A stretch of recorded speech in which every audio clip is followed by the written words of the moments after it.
Hello friends, welcome to our channel. तो ये information technology act 2000 का पार्ट 2 है। पार्ट 1 हमने ऑलरेडी अपलोड कर दिया है, तो आप डिस्क्रिप्शन में लिंक है, उसके थ्रू भी देख सकते हैं। पार्ट 1 में हमने यहाँ तक यानी पेनल्टीज सेक्शन 43 टू 45 तक कर लिए हैं ऑलरेडी। तो अब हम करते हैं सेकंड पार्ट, स्टार्ट करते हैं।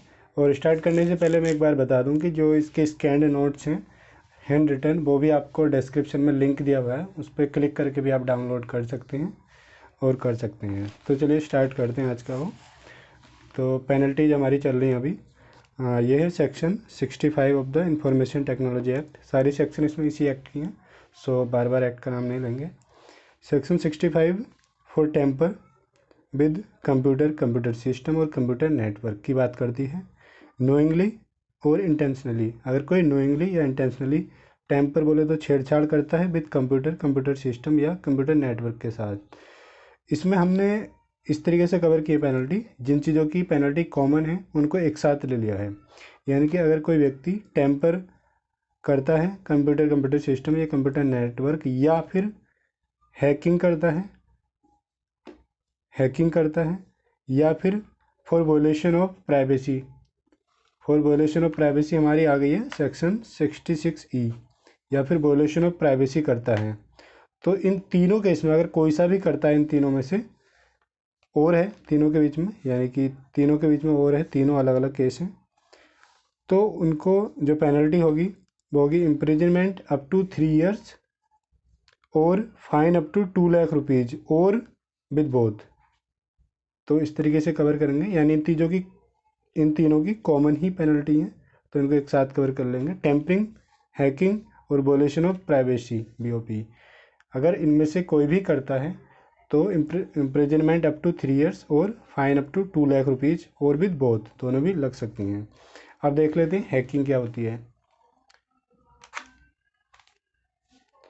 Person who commits hacking, hacking बोले तो एक्ट ऑफ डिस्ट्रॉइंग और डिलीटिंग और ऑल्टरिंग एनी इंफॉर्मेशन रिजाइडिंग इन कंप्यूटर सोर्स। हैकिंग का मतलब होता है द एक्ट ऑफ डिस्ट्रॉइंग, नष्ट कर देना, डिलीट कर देना, ऑल्टर चेंज कर देना, एनी इंफॉर्मेशन रिजाइडिंग इन कंप्यूटर सोर्स। तो ये हैकिंग की डेफिनेशन दी गई है छोटी सी। अब बात करते हैं BOP, वोलेशन ऑफ प्राइवेसी का क्या मतलब है।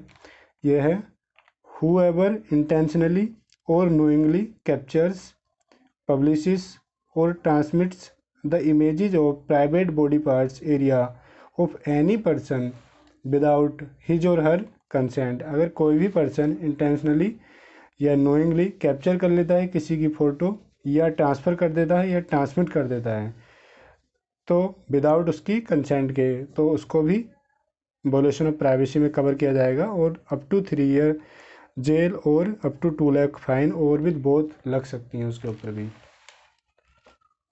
अब बात करते हैं section 66F, punishment for cyber terrorism. अगर कोई साइबर टेररिज्म करता है तो उसके ऊपर पनिशमेंट।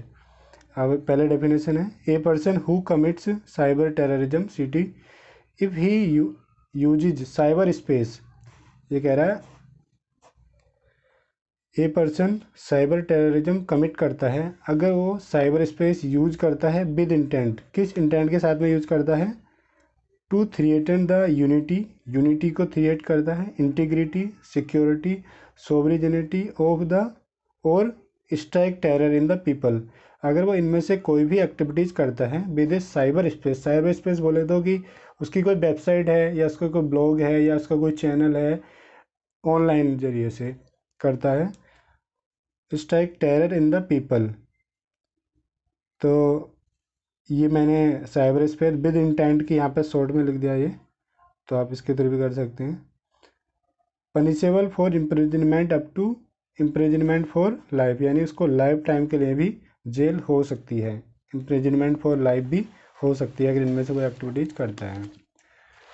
अब बात कर लेते हैं पेनल्टी सेक्शन 66B में।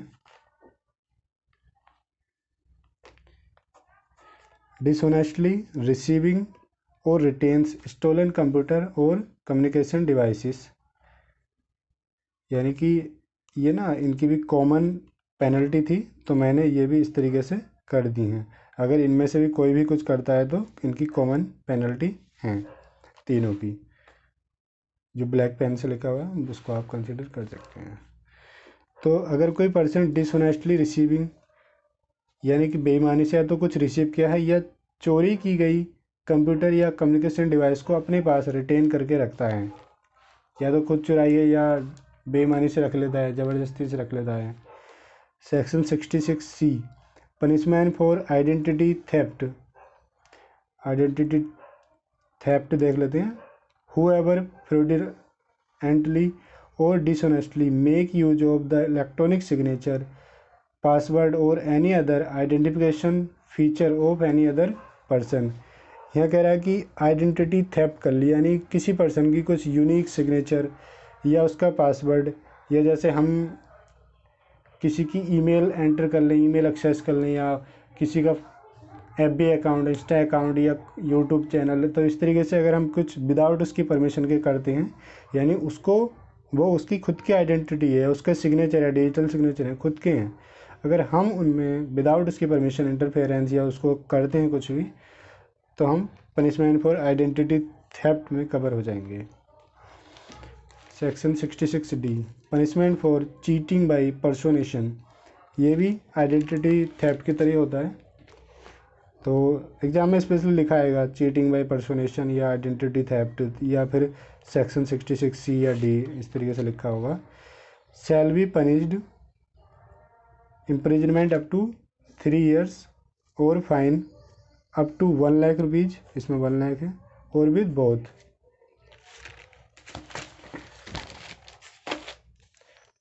तो इस तरीके से आएगा। अगर इन तीनों में से कोई भी कवर करता है किसी में भी, तो इम्प्रिजनमेंट अप टू 3 years और fine up to 1 lakh rupees उस पर लिवाई होगी, और विद बोथ। 66A देख लेते हैं। Punishment for sending offensive messages through communication devices. अगर हम किसी को कम्युनिकेशन डिवाइसेस के थ्रू ऑफेंसिव मैसेज सेंड कर रहे हैं तो उसके लिए पेनल्टी है। Shall be imprisonment up to 3 years and with fine. Fine यहाँ पर डिफाइन नहीं किया गया, सिर्फ फाइन लिखा हुआ है एक्ट में भी, तो हमने भी फाइन लिखा है। Section 66 computer related offences. ये जनरल ऑफेंसेस है।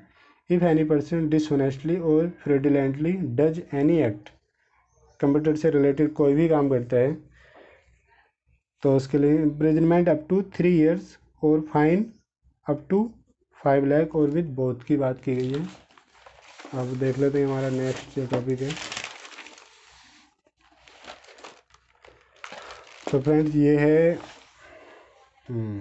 67 ऑब्सीन इंफॉर्मेशन, वल्गैरिटी को अगर फैलाता है। हुएवर ट्रांसमिट्स और पब्लिशेस और कोजेज टू बी पब्लिश्ड और transmitted any material which is obscene in electronic form.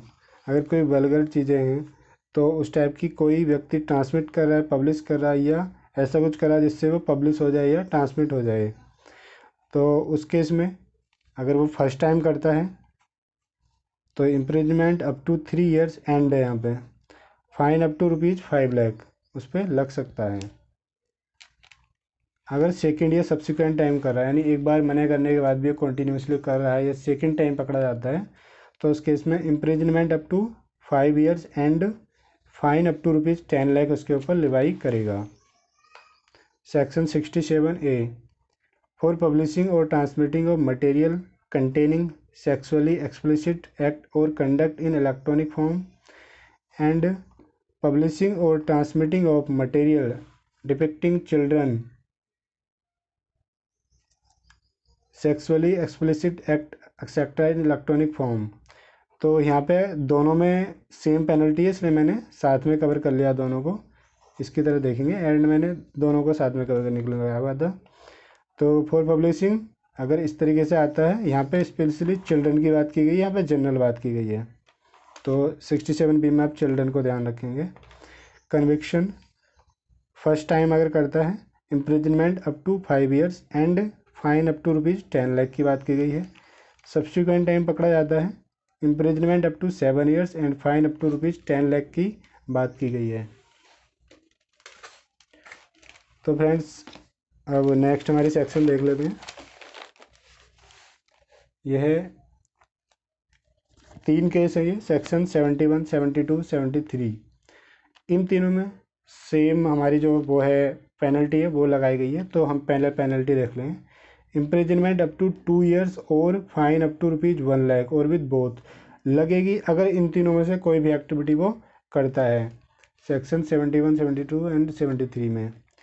तो सेक्शन 71 है पेनल्टी फॉर मिस रिप्रेजेंटेशन। अगर आप किसी को मिस रिप्रेजेंट कर रहे हो तो उसके लिए भी ये पेनल्टी है।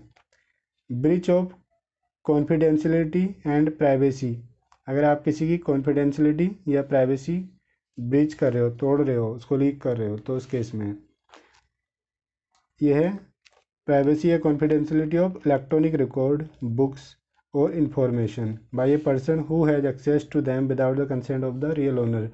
यानी कि अगर किसी पर्सन ने कुछ बुक्स वगैरह लिखी है जिस पर वो कॉपीराइट कराने जा रहा है या करा लिया है और आप उसके एम्प्लॉय हो, आपको एक्सेस है, या फिर हम फर्म में या कंपनी में काम करते हैं, हमें बहुत सारी चीज़ों की पर एक्सेस है, अगर हम किसी का मिसयूज करते हैं इलेक्ट्रॉनिक रिकॉर्ड, बुक्स या इन्फॉर्मेशन का बिना उसकी परमिशन के, तो हमारे ऊपर पेनल्टी ये वाली लग सकती है, अप टू 2 ईयर्स इम्प्रिजनमेंट और फाइन अप टू 1,00,000 और विद बोथ।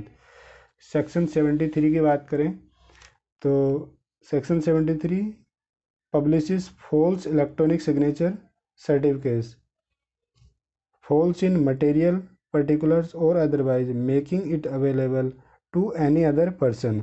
अगर हमने किसी पर्सन के नाम पे इलेक्ट्रॉनिक सिग्नेचर जो है बनवा लिया है या उसका यूज किया है तो उस केस की बात की गई है यहाँ पे फाइन अप टू ₹1,00,000 और इम्प्रिजनमेंट अप टू 2 ईयर्स और विद बोथ। तो फ्रेंड्स इसमें कुछ ये टॉपिक हैं, ये मेरे पुराने नोट से, तो हम इसे रफ के 2-3 पेज हैं, इससे कवर करेंगे। Section 70A IT act, national nodal agency. The central government may bye notification in the official gazette designate any organization as national nodal agency in respect of the critical information infrastructure protection। Actually government एक agency बनाई है for critical information infrastructure protection. तो national nodal agency shall be responsible for all measures including R&D research and development relating to protection of critical information infrastructure। तो NNA responsible होगी measure करने के लिए R&D और CII से related. The manner of performing function and duties of any agency shall be such as may be prescribed. तो इसके अभी ज़्यादा कुछ प्रिस्क्राइब नहीं है बट थोड़ा बहुत दिया गया इसके regarding. Section 70B Indian computer emergency response team की बात की गई है to serve as national agency for incident response. तो अगर इमरजेंसी में किसी टीम की ज़रूरत पड़ती है तो वो ये है इंडियन इमरजेंसी रेस्पॉन्स टीम है, national agency for incident response, यानी अचानक से कुछ ज़रूरत पड़ती है। The central government shall by notification in the official gazette appoint an agency of government to be called as Indian computer emergency response team. इसके कुछ टॉपिक्स हैं छोटे से, वो देख लेते हैं। लाइक इसमें बात करें तो फर्स्ट है central government shall provide the agency a director general and such other officers and employ as may be prescribed. तो एक इसमें होगा डायरेक्टर जनरल और such other officer and employee जितने की ज़रूरत पड़ती है। The salary and allowances of the director general and other officers and employee shall be such, जो प्रिस्क्राइब की जाएगी उसके अकॉर्डिंग होगी। Function in the area of cyber security होंगे collection, analysis and dissemination of information on cyber incident, collection करेंगे, analyse करेंगे और उनको डिसमिनेट करेंगे फॉर पब्लिक बेनिफिट या अदर गवर्नमेंट डिपार्टमेंट को या अदर रेलिवेंट प्राइवेट डिपार्टमेंट को। Forecast and alert of cyber security incident, ये भी देखेंगे कि भाई इन फ्यूचर कुछ हो सकता है क्या इस टाइप का साइबर इंसिडेंट या साइबर कुछ भी प्रॉब्लम, और कुछ डिपार्टमेंट को या कुछ एरियाज को अलर्ट भी कर देंगे, अलर्ट कर देंगे। Emergency measures for handling CSI, तो साइबर सिक्योरिटी इंसिडेंट को हैंडल करने के लिए इमरजेंसी मेजर्स भी ये अपने अकॉर्डिंग लेंगे। अब है coordination of cyber incident response activities, वो यही करेंगे। Issue guidelines, advisories, white papers relating to information security, such other function related to cyber security as may be prescribed. ये हम किसकी बात कर रहे हैं फंक्शंस की बात। किसके फंक्शंस की बात कर रहे हैं? ये कर रहे हैं हम Indian computer emergency response team के फंक्शंस की बात की हमने। और for carrying out duties and functions agency may call information or give direction to the SPs, intermediaries, data centers, body corporate और any other person। ये इंफॉर्मेशन और function लेने के लिए किसी को भी भाई इंफॉर्मेशन मांग सकती है किसी कंपनी से और उसको कुछ प्रोवाइड कर सकती है। Who fails to provide the information called above, यानी जिससे इमरजेंसी रेस्पॉन्स टीम ने इंफॉर्मेशन मांगी और वो फेल हो गया, वो नहीं दे पाया। Shall be punishable with imprisonment up to 1 year, उसको 1 साल तक की इम्प्रिजमेंट हो सकती है, और with fine up to rupees, और विद फाइन और विद बोथ, उसके ऊपर लग सकती है। No court shall take cognizance of an offence under the this section except on a complaint made by officer authorised by the agency. इस केस के अंदर कोई भी कोर्ट केस को नहीं लेगा, कॉग्निजेंस नहीं लेगा, यानी कि ये इमरजेंसी रेस्पॉन्स टीम या साइबर जो कोर्ट होते हैं वही लेंगे, एक्सेप्ट ये कंप्लेंट किसी ऑथराइज्ड ऑफिसर ने लगाई हो। पावर टू एडजुडिकेट, यानी कि एडजुडिकेटिंग अथॉरिटी होती है जो डिसाइड करेगी भाई एक्चुअल में कुछ एक्ट कमिट हुआ है या कुछ ऑफेंस कमिट हुआ है या नहीं। तो एडजुडिकेटिंग ऑफिसर है सेक्शन 46 आती है आरटी एक्ट की, सेक्शन 46 सबसेक्शन 1 असेसिंग ऑफिसर एओ। तो फॉर द पर्पज ऑफ एडजजिंग, एडजज करेगा कि भाई एक्चुअल में कुछ हुआ है या नहीं। Whether any person has committed a contravention, किसी पर्सन ने कुछ कंट्रावेंशन की है या नहीं। Of any of the provision of this act और एनी रूल्स और regulation direction made there under which renders him liable to pay penalty for compensation। तो ये इसके एक्ट होंगे। Central government shall appoint any officer not below the rank of director to government of India और an equally officer for handling an inquiry in the prescribed manner. Section 46A यह है जुडिक्शन, इसकी जुडिक्शन की बात की गई है। The AO assessing officer, the AO shall exercise jurisdiction to adjudicate matters in which the claim for injury और damage not does not exceed 5 crore, यानी अगर 5 करोड़ तक का कुछ क्लेम है या डैमेज है या इंजरी हुई है तो वो आएगी असेसिंग ऑफिसर के पास, अदरवाइज वो चले जाएगी कोर्ट के पास, जो आईटी एक्ट के कोर्ट होते हैं, cyber court. And where claims exceeds ₹5 crore jurisdiction vests with the competent court. तो फ्रेंड्स अब हम बात करते हैं नेक्स्ट टॉपिक की, जो है हमारा इसकी कुछ क्वालिफिकेशन और उसकी बात की गई है। Reasonable opportunity, the AO shall offer giving charge person a reasonable opportunity for making representation and may impose such penalty as he thinks fit। तो जब भी एओ कुछ मैटर डिसाइड करेगा तो रीजनेबल अपॉर्चुनिटी देगा पर्सन को। इसकी क्वालिफिकेशन की बात की गई है। No person shall be appointed as AO unless he possesses such experience in information technology, legal और judicial experience as may be prescribed by the central government.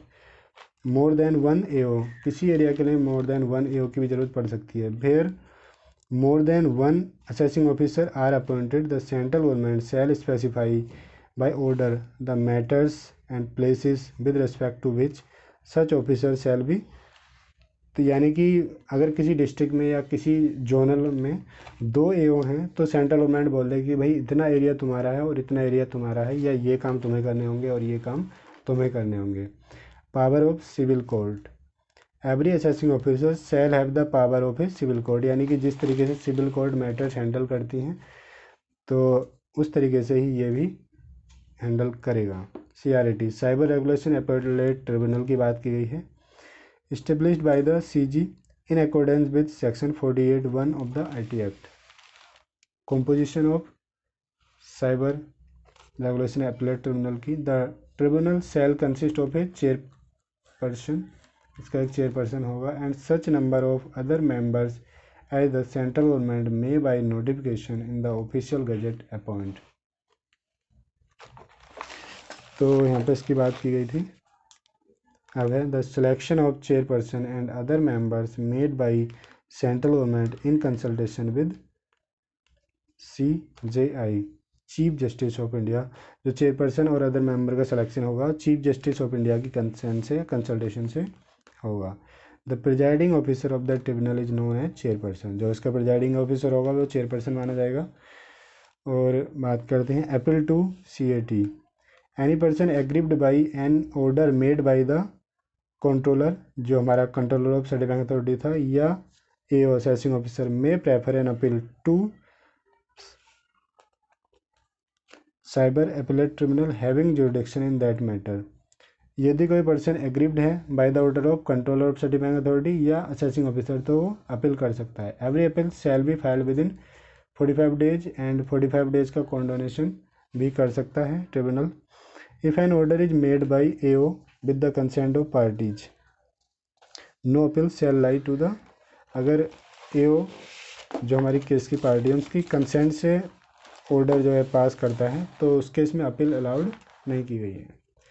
Procedure and power of the appellate tribunal, the appellate tribunal shall not be bound by the procedure laid down by the civil procedure code 1908, यानी जो CPC या civil code handle करती हैं उस procedure से bound नहीं है कि उसी को फॉलो करें, वो भी कर सकता है या कुछ प्रोविजन उसके और कुछ बाहर के भी लेके कर सकता है। But shall be guided by the principle of natural justice, यानी नेचुरल जस्टिस के, यानी कि कुछ भी ऐसा नहीं करेगा जो ह्यूमैनिटी या जो एक जस्टिस होना चाहिए, एक न्याय होना चाहिए भगवान या लोग की नज़र में, उसके अगेंस्ट नहीं जाएगा, बट गाइड करेंगे नेचुरल जस्टिस से and subject to the provision of the act and rules, यानी एक्ट के दायरे से भी बाहर नहीं जाएगा।